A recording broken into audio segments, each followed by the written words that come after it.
இது ராஜ்மா. இதை வந்து நைட்டே ஊற போட்டு வச்சிருக்கிறோம். இதை வந்து இப்போ சப்பாத்திக்கு வந்து குருமா வைக்க போகிறோம். இதை அவிச்சு எடுத்துப்போம் இப்போ தனியாக.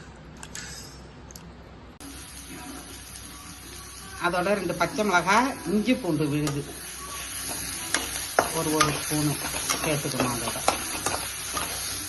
சேர்த்து எல்லாத்தையும் சேர்த்து நல்லா வதங்கணும். அதோட தக்காளி சேர்த்துக்கணும். 2 வெங்காயம், ஒரு 2 பச்சை மிளகாய், ஒரு 4 தக்காளி. 2 தக்காளி அரிஞ்சு போட்டு வச்சாச்சு. ஒரு 2 தக்காளியை அப்படியே அரைச்சி சேர்த்துக்கணும்.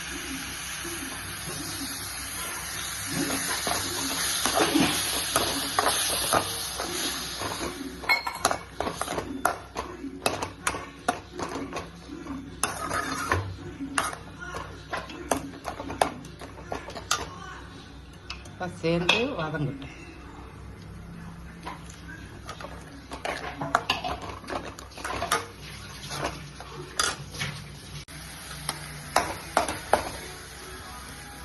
கொஞ்சம் மஞ்சள் பொடி சேர்த்துப்பேன், ஒரு 1/2 ஸ்பூன்.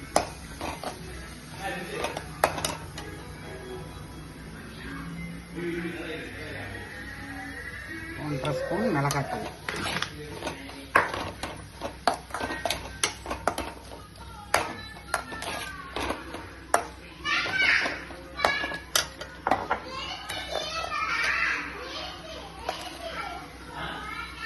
ஏற்கனவே அந்த ராஜ்மாவில் கொஞ்சம் உப்பு போட்டு வேக வச்சிருக்கோம்.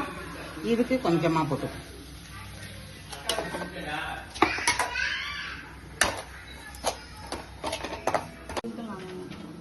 நல்லா வெந்திருக்கு. இப்போ இதில் கொஞ்சமாக தண்ணி ஊற்றிட்டு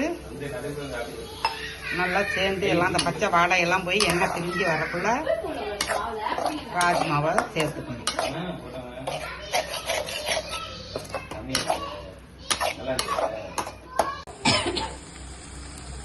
இதை ராஜ்மாவை இப்போ சேர்த்துப்போம். தண்ணியோட அப்படியே சேர்த்துக்க வேண்டியது.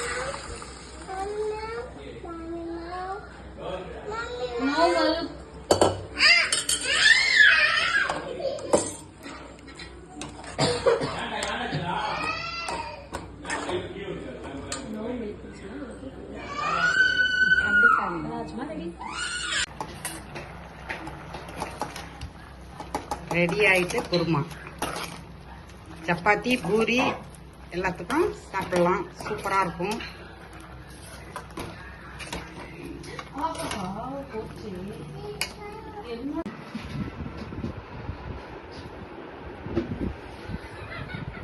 சப்பாத்தி ரெடி ஆயிட்டு. சப்பாத்தி, குருமா.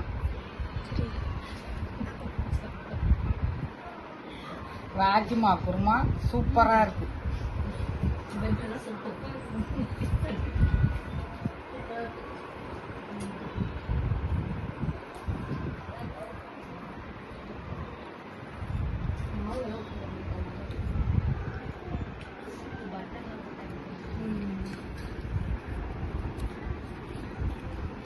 நீங்களும் இந்த மாதிரி செஞ்சு பாருங்க. அடுத்த வீடியோவில் சந்திப்போம்.